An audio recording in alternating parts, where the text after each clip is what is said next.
Assalamualaikum warahmatullahi wabarakatuh. Salam sejahtera bagi kita semua. Setelah badai fitnah usai, Gus Ikdam, dalam heningnya malam, dia panjatkan puji syukur kepada Allah Subhanahu wa Ta'ala. Dan ia teringat pada pesan Sunan Kalijaga yang pernah disampaikan dalam mimpinya, ketika kebenaranmu diuji, jangan pernah ragu. Kekuatanmu bukan terletak pada pertahananmu, tetapi pada kebaikan yang kamu sebarkan.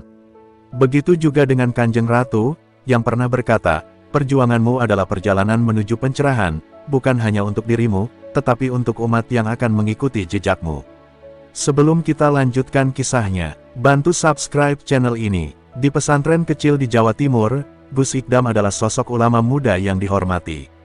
Ceramahnya selalu menyejukkan hati, mengajak umat bersatu tanpa memandang perbedaan golongan. Namun, ketenangan itu pecah ketika sebuah kelompok menuduhnya membela keturunan Ba'alwi secara berlebihan. Tuduhan itu bermula dari sebuah acara hail besar di mana Gus Ikdam menyampaikan ceramah tentang pentingnya menghormati para zuriyah Rasulullah. Sungguh, keturunan Rasulullah memiliki amanah besar dalam menjaga kemuliaan dakwah. Mereka bukan untuk diagungkan, melainkan untuk diingatkan agar terus berjalan di jalan yang lurus, katanya saat itu. Namun, ucapannya dipelintir oleh pihak-pihak tertentu yang merasa tidak senang. Di warung kopi tak jauh dari pesantren, seorang tokoh masyarakat bernama Pak Syakur mulai menyebarkan fitnah. Kalian tahu, Gus Ikdam itu membela Habib-Habib saja. Dia tidak peduli dengan kita orang biasa, ucapnya dengan nada tinggi. Benarkah begitu, Pak? Tanya salah seorang penduduk. Iya, lihat saja, dia sering hadir di acara mereka. Ini tanda dia tidak netral. Kabar itu menyebar cepat. Beberapa masjid yang biasa mengundang Gus Ikdam mulai ragu. Bahkan, ada pengurus masjid yang secara terang-terangan melarangnya berceramah. Maaf, Gus, kami ingin mencari penceramah lain.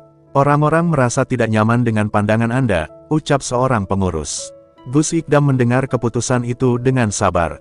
Saya paham, Pak, semoga Allah memberkahi usaha Anda menjaga masjid ini, jawabnya lembut.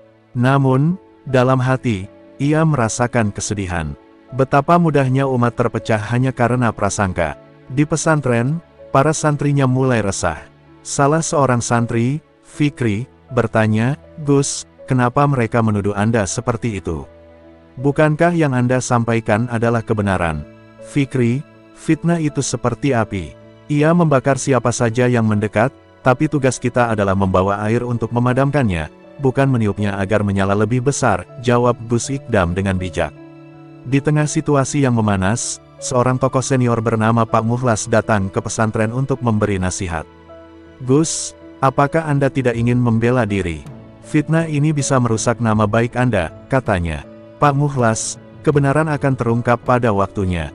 Tugas saya adalah tetap berdakwah dengan ikhlas, bukan sibuk membela diri, ucap Gus Ikdam tenang. Meski demikian, di malam-malam sepi, Gus Ikdam sering bermunajat kepada Allah. Ya Allah, hanya kepadamu aku berserah. Jika ini ujian, berilah aku kekuatan untuk melewatinya dengan sabar, doanya dalam gelap. Sementara itu, fitnah terus berkembang, membuat perjalanan dakwah Gus Ikdam semakin berat. Pagi itu, angin bertiup lembut di halaman pesantren. Gus Ikdam duduk di teras bersama para santri, membahas tafsir Al-Quran. Namun, ketenangan itu terganggu ketika seorang tamu tak diundang, Pak Syakur, datang dengan raut wajah penuh amarah. Gus, saya ingin bicara, katanya dengan nada tinggi, memecah keheningan. Gus Ikdam menoleh, senyumnya tetap lembut. Silakan, Pak Syakur, apa yang bisa saya bantu? Pak Syakur mendekat, menunjuk dengan jemarinya. Kenapa, Gus? Ceramah Anda selalu soal menghormati keturunan Rasul. Apa Anda lupa? Kita semua sama di hadapan Allah. Gus Ikdam menarik napas panjang. Betul, Pak Syakur, kita semua sama sebagai hamba Allah. Namun, setiap orang memiliki amanah masing-masing. Keturunan Rasul memiliki tanggung jawab besar menjaga syiar agama. Omong kosong, itu hanya alasan Anda untuk mengangkat mereka di atas kita, bentak Pak Syakur. Beberapa santri mulai berdiri, namun Gus Ikdam memberi isyarat agar mereka tenang. Pak Syakur, katanya dengan lembut, apakah Anda pernah mendengar saya merendahkan umat lain dalam ceramah saya? Pak Syakur terdiam sejenak, lalu menggerutu, mungkin tidak langsung, tapi sikap Anda sudah cukup menunjukkan keberpihakan. Sore harinya, Setelah kepergian Pak Syakur, salah seorang tokoh masyarakat, Bu Nyai Zubaidah, datang menemui Gus Ikdam. "Gus, saya khawatir dengan apa yang terjadi. Tuduhan ini bisa menghancurkan nama baik Anda," ujarnya cemas. "Saya tahu, Bu Nyai. Tapi saya percaya, Allah tidak tidur. Jika niat saya benar, Dia akan membuka jalan." Namun, fitnah itu terus bergulir. Di pasar, orang-orang mulai membicarakan Gus Ikdam dengan nada sinis. "Dia itu ulama yang pilih kasih. Hanya peduli pada habaib," kata seorang pedagang. Di masjid lain, pengurus bahkan memutuskan mencabut undangan ceramahnya. "Kita tidak mau terlibat masalah, nanti jamaah kita marah," ucap salah seorang pengurus kepada panitia. Malam itu, Gus Ikdam duduk lama di musala pesantren, merenungi situasi yang semakin memburuk. Fikri, santri kesayangannya, mendekat. "Gus, apakah Anda tidak merasa marah dengan semua ini?" tanyanya hati-hati. "Tidak, Fikri," jawab Gus Ikdam pelan. "Marah hanya akan membuat kita sama seperti mereka. Biarkan waktu dan amal kita yang menjawab tuduhan mereka." Dalam kesunyian malam, Gus Ikdam mengangkat tangannya, memanjatkan doa. "Ya Allah, aku hanya ingin membawa umatmu menuju kebaikan. Jika ini ujianmu, kuatkan aku, dan tunjukkan jalanmu kepada mereka yang tersesat dalam prasangka." Malam di pesantren Gus Ikdam terasa lebih sunyi dari biasanya. Hanya suara jangkrik yang terdengar di kejauhan. Di dalam kamar sederhana, Gus Ikdam duduk bersila dengan Al-Quran di tangannya, merenungi ayat-ayat tentang kesabaran dan ketabahan. Namun, ketenangan itu tiba-tiba terusik ketika suara ketukan keras terdengar di pintu depan. Fikri, yang sedang berjaga, segera membuka pintu. Di luar berdiri seorang lelaki bertubuh kekar dengan raut wajah tegang. "Saya ingin bicara dengan Gus Ikdam. Sekarang juga," katanya dengan nada memaksa. Fikri mencoba tenang. "Gus sedang beristirahat, Pak. Bisa disampaikan esok pagi." "Tidak bisa, ini urusan penting," bentaknya. Mendengar keributan itu, Gus Ikdam keluar dari kamarnya. "Ada apa ini? Silakan masuk, Pak. Kita bicara di dalam," katanya dengan lembut. Lelaki itu melangkah masuk dengan gerakan kasar, membuat Fikri tetap berjaga di dekat pintu. Setelah duduk, lelaki itu menatap Gus Ikdam dengan mata tajam. "Nama saya Bakyo. Saya perwakilan dari warga. Saya ingin Anda berhenti berbicara tentang keturunan Ba'alwi. Anda hanya memecah belah umat." Gus Ikdam tetap tenang. "Pak Bakyo, apa yang saya sampaikan adalah tentang persatuan, bukan perpecahan. Menghormati zuriyah Rasulullah tidak berarti merendahkan umat lainnya." "Persatuan," Bakyo menyeringai sinis. "Anda hanya memancing kebencian dengan cara halus. Jangan berpura-pura bijak, Gus." Fikri yang mendengar itu tidak bisa lagi menahan diri. "Pak, jangan bicara seperti itu kepada Gus," serunya, hampir berdiri. Namun, Gus Ikdam mengangkat tangan, meminta Fikri untuk tenang. "Pak Bakyo, apa yang membuat Anda begitu yakin bahwa saya memecah belah umat?" tanya Gus Ikdam dengan nada penuh kesabaran. Bakyo terdiam sesaat, lalu mendesis, "Karena ada orang-orang yang percaya pada ucapan Anda dan menganggap keturunan Ba'alwi lebih tinggi dari kami." "Itu salah paham, Pak. Saya tidak pernah mengajarkan hal seperti itu. Jika ada yang merasa demikian, izinkan saya meluruskan." "Mari kita selesaikan dengan musyawarah, bukan dengan kemarahan," jawab Gus Ikdam. Namun, Bakyo tidak puas. Ia berdiri tiba-tiba, suaranya meninggi. "Kalau Anda tidak berhenti, saya pastikan pesantren ini akan kami tutup. Jangan salahkan saya kalau warga bertindak lebih keras." Setelah itu, ia bergegas pergi, meninggalkan Gus Ikdam dan Fikri yang termangu. Fikri mendekati Gus Ikdam, wajahnya penuh emosi. "Gus, kita harus melakukan sesuatu. Mereka sudah keterlaluan." Gus Ikdam menepuk bahu Fikri. "Kesabaran adalah senjata kita, Fikri. Orang yang marah kehilangan akal, tetapi yang sabar akan selalu menang pada akhirnya. Doakan agar hati mereka terbuka." Malam itu, Gus Ikdam kembali berdoa, lebih lama dari biasanya. Sementara itu, di luar sana, ancaman terhadap pesantrennya semakin nyata, seolah badai besar sedang bersiap untuk menghantam. Pagi itu, pesantren Gus Ikdam dikejutkan oleh kedatangan seorang pria muda bernama Amar. Dengan napas terengah-engah, ia berlari memasuki halaman pesantren, menarik perhatian para santri. Gus Ikdam," serunya, membuat semua kepala menoleh. Gus Ikdam yang sedang duduk di serambi mengajari beberapa santri segera bangkit. "Ada apa, Amar? Kenapa tergesa-gesa?" tanyanya. Amar menelan ludah, mencoba mengatur napasnya. "Gus, di pasar ada sekelompok orang yang menyebarkan selebaran. Mereka menuduh Gus pendukung Bitah dan memecah belah umat." Para santri yang mendengar itu sontak bereaksi. Salah satu dari mereka, Fikri, maju dengan wajah merah. "Apa, mereka sudah keterlaluan. Kita harus pergi ke pasar dan meluruskan semua ini," katanya, hampir berlari. Namun, Gus Ikdam mengangkat tangannya, meminta mereka tenang. "Fikri, menyelesaikan masalah dengan emosi hanya akan memperkeruh keadaan. Kita harus bijak dalam menghadapi fitnah." Amar mengangguk, meski raut wajahnya masih penuh kekhawatiran. "Tapi, Gus, ini sudah keterlaluan. Banyak orang percaya, bahkan beberapa pedagang mulai memboikot produk yang biasa kami beli untuk pesantren." Gus Ikdam menarik napas panjang, matanya menatap jauh ke arah Cakrawala. "Kita akan buktikan dengan perbuatan, Amar. Kebenaran tidak perlu pembelaan dengan kata-kata. Dia akan berdiri sendiri." Sore harinya, seorang pedagang dari pasar datang ke pesantren dengan wajah gelisah. Namanya Pak Darmin, seorang penjual kain yang sering berinteraksi dengan pesantren. "Gus, saya tidak percaya dengan semua tuduhan itu, tapi tekanan dari warga membuat saya bingung. Apa yang harus saya lakukan?" katanya sambil menunduk. Gus Ikdam tersenyum lembut. "Pak Darmin, jangan takut. Kebenaran akan selalu menemukan jalannya. Jika Anda percaya, maka berpeganglah pada keyakinan itu. Jangan khawatirkan omongan orang." Namun, malam itu, fitnah kembali mengetuk pintu pesantren, kali ini dengan cara yang lebih mengerikan. Sebuah spanduk besar bertuliskan, "Pesantren Pemecah Umat," tergantung di gerbang utama. Para santri gempar, dan Fikri langsung bergerak untuk menurunkannya. "Gus, ini tidak bisa dibiarkan. Mereka sudah melewati batas," serunya marah. Namun, Gus Ikdam kembali menahan. "Biarkan, Fikri. Spanduk itu hanyalah kain, tidak bisa menyentuh kebenaran. Tapi jika kita membalas dengan amarah, kita justru membenarkan tuduhan mereka." Ketegangan semakin memuncak ketika seorang tokoh masyarakat datang ke pesantren keesokan harinya. Namanya Pak Burhan, seorang lelaki tua yang dihormati banyak orang. "Gus, saya tahu Anda orang baik. Tapi Anda harus berhati-hati. Mereka sudah merencanakan sesuatu yang lebih besar. Saya khawatir, fitnah ini akan menjadi aksi nyata."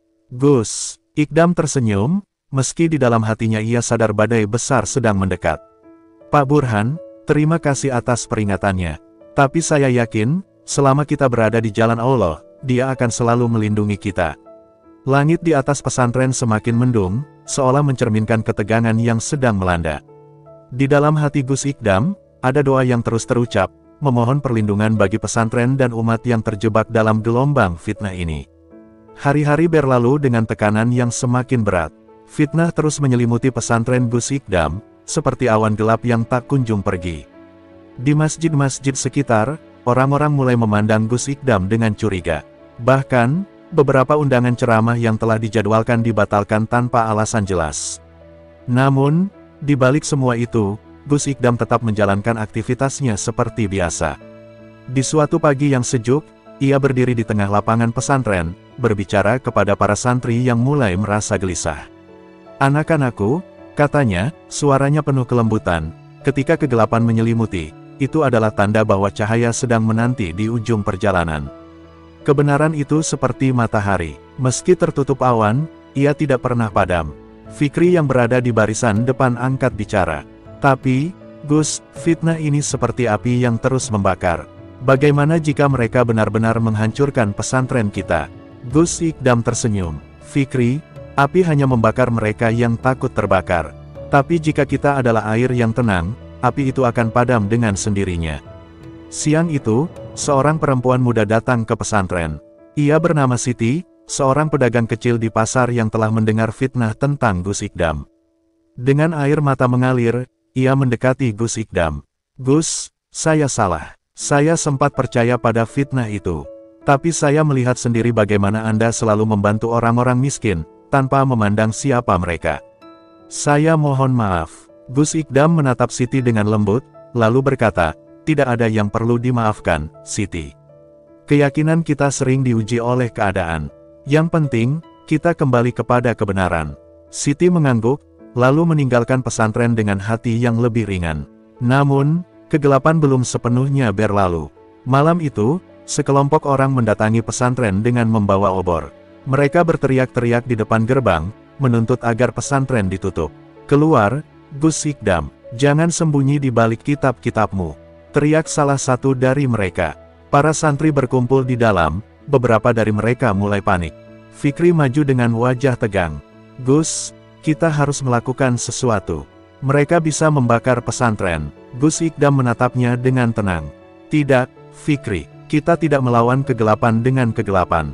Bukalah gerbang itu, saya akan menemui mereka." Para santri terkejut, namun tidak berani membantah. Dengan langkah mantap, Gus Ikdam berjalan keluar, menghadapi kerumunan yang marah. "Saudara-saudaraku," katanya dengan suara lantang namun lembut, "saya ada di sini. Jika kalian ingin menghancurkan pesantren ini, lakukanlah. Tapi izinkan saya bertanya, apa yang membuat kalian begitu yakin bahwa saya bersalah?" Kerumunan mulai ragu. Salah satu dari mereka, seorang pria bernama Karim, maju.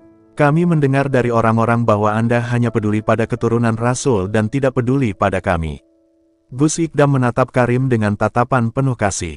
"Apakah ada di antara kalian yang pernah saya tolak bantuannya? Apakah saya pernah memandang rendah kalian? Jika iya, sebutkan di hadapan semua orang ini." Kerumunan terdiam. Karim menunduk, sementara api di obornya perlahan mengecil tertiup angin. Dalam keheningan itu, suara seorang ibu tua dari belakang terdengar, "Jangan percaya fitnah. Gus Ikdam adalah ulama yang selalu membantu kita. Jangan biarkan kebencian menutup hati kita." Cahaya bulan menyinari wajah Gus Ikdam yang tetap teduh. Perlahan, kerumunan mulai bubar, meninggalkan pesantren dengan hati yang dipenuhi kebingungan dan malu. Di dalam hatinya, Gus Ikdam tahu bahwa kegelapan tidak bisa bertahan selamanya. Kebenaran, meski tersembunyi, akan selalu menemukan jalannya. Malam itu, setelah kerumunan yang penuh ketegangan akhirnya bubar, Gus Ikdam kembali ke pesantren dengan langkah yang lebih ringan. Namun, di dalam hatinya masih ada kekhawatiran. Fitnah yang menyerang pesantren ini belum sepenuhnya reda. Meskipun kerumunan itu pergi, ada rasa takut yang masih menggelayuti banyak orang di sekitarnya. Di tengah kesunyian malam, Fikri mendekati Gus Ikdam. "Gus, apakah kita akan terus diam seperti ini? Mereka sudah berani datang ke sini, dan saya yakin ini belum berakhir." Gus Ikdam menatap Fikri dengan penuh pengertian. "Fikri, ketenangan adalah kekuatan kita. Kita tidak bisa melawan kebohongan dengan kebohongan, dan kita tidak bisa mengatasi kekerasan dengan kekerasan. Jalan kita adalah kebenaran dan kesabaran." Namun, meskipun Gus Ikdam berbicara dengan tenang, ia merasa ada ancaman yang lebih besar mengintai. Keberanian yang ia tunjukkan bukan tanpa beban. Ia tahu, jika fitnah ini terus berkembang, bisa jadi bukan hanya pesantren yang akan dihancurkan, tetapi lebih dari itu, keutuhan umat yang seharusnya bersatu dalam iman. Beberapa hari setelah kejadian tersebut, datanglah seorang lelaki tua yang dikenal banyak orang di desa sekitar pesantren. Namanya Pak Jamil, seorang tokoh agama yang dihormati. Ia datang dengan wajah serius dan membawa kabar yang lebih mengejutkan. "Gus, saya mendapat informasi bahwa mereka berencana mengirim surat kepada pemerintah, meminta pesantren ini ditutup. Mereka semakin berani, dan saya khawatir, ini akan menjadi lebih buruk." Gus Ikdam menghela napas panjang. Jika mereka ingin melawan kebenaran dengan cara seperti itu, biarkan. Mereka tidak akan bisa mengalahkan sesuatu yang tidak bisa mereka lihat, yaitu hati yang tulus dalam mencari kebenaran. Namun, Pak Jamil tidak bisa menahan kekhawatirannya. "Tapi Gus, ini bukan hanya tentang Anda. Ini tentang semua umat yang terguncang. Kita harus lakukan sesuatu sebelum semuanya terlambat." Malam itu, Gus Ikdam mengumpulkan para santri dan beberapa tokoh masyarakat yang masih mendukung pesantren. "Saudara-saudaraku," katanya dengan suara yang penuh kebijaksanaan, "kami tidak mencari pertempuran dengan siapapun. Namun, jika kebenaran ini semakin terancam, kita tidak akan tinggal diam. Kita harus menunjukkan kepada dunia bahwa pesantren ini bukanlah tempat yang penuh kebencian, melainkan tempat untuk mencari ilmu dan kedamaian."